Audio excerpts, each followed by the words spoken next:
Thank you, Honorable Dice. Honorable Dice, Honorable délégué, la guerre. La guerre a de tout temps marqué l'histoire de l'humanité. On se bat pour le pouvoir, pour les richesses, pour ses droits, pour la liberté. Il y a toujours, semble-t-il, une raison pour faire la guerre. Mais à une époque où l'humanité entière a évolué, avec une conscience qui sait faire la distinction entre le bien et le mal sur tous les plans, la République du Mali pense et martèle que la guerre n'est pas la solution adéquate à tous les problèmes.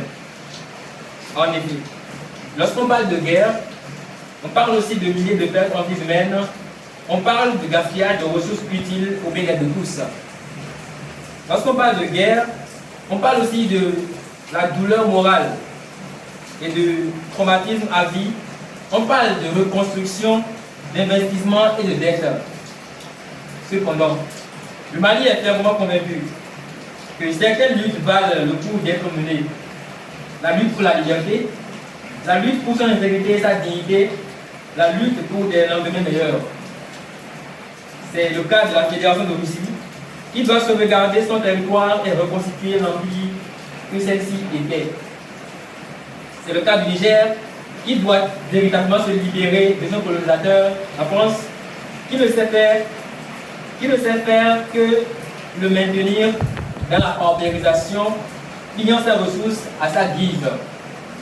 C'est le cas récent du Gabon, dont le plus grand challenge est de renverser et de détruire complètement la dynastie qui règne depuis plus d'un demi-siècle. C'est aussi et naturellement le cas des milliers d'Africains assoiffés de liberté, de paix et d'espoir, bloqués par des marionnettes habilement montées, par certaines puissances présentes ici même au Conseil de sécurité. Mais là-dessus, la position du Mali est tranchée. Tant que gain de cause n'a pas été trouvé, les luttes doivent continuer. En termes clairs, et en tant que pays victime des actes de la guerre, du séparatisme, des pillages depuis très longtemps et des renversements de pouvoir corrompus, la République du Mali affirme son attachement à la Russie et soutient les mouvements destinés à intégrer l'Afrique de ses retours internes qui s'accaparent du pouvoir public et le manipulent dans leur propre intérêt. Cette position du Mali se manifeste déjà dans ses discours et actions dans les aspects de cette coopération tant bilatérale que multilatérale. En effet, le Mali a, depuis l'arrivée au pouvoir de son actuel dirigeant, le colonel Assimi Goïta, renforcé sa coopération avec la Fédération de Russie, laquelle coopération porte déjà ses fruits. Le pays de Soundiata Keïta, qui a refusé de condamner la Russie à l'Assemblée générale des Nations Unies, a aussi participé au sommet Russie-Afrique, lequel lui a permis d'exposer à nouveau les bases de la collaboration entre la Russie et le Mali. Point n'est besoin de quitter le cas récent du vote de sanctions contre le Mali, ce vote qui fut bloqué par la Russie au Conseil de sécurité.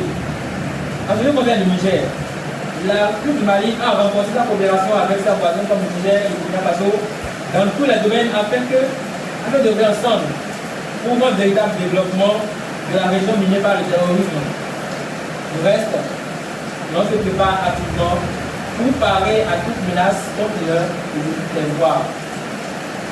Pour la résolution de ce conflit opposant la Russie à l'Ukraine, conflit qui tire progressivement vers la fin de sa deuxième année, le Mali pense qu'une médiation sans parti pris, respectant les points de vue des partis belligérants, serait la bienvenue. Les grandes puissances telles que la France, les États-Unis d'Amérique et le Royaume-Uni devraient arrêter d'instrumentaliser le conflit dans leur intérêt, de penser aux populations qui font la preuve expérience de cette confrontation. Ces mêmes grandes puissances, notamment la France, devraient mettre fin au néocolonialisme dont elles complot vis-à-vis des pays africains et les laisser choisir par eux-mêmes leurs partenaires et leur liberté. Ce serait de cette façon qu'un conflit généralisé en Afrique de l'Ouest, à la suite du coup d'État du Niger, pourrait être évité et le conflit Russie-Ukraine stoppé. Honorable Gaël, honorable délégué, la République du Mali remercie le Conseil pour le débat de la nation.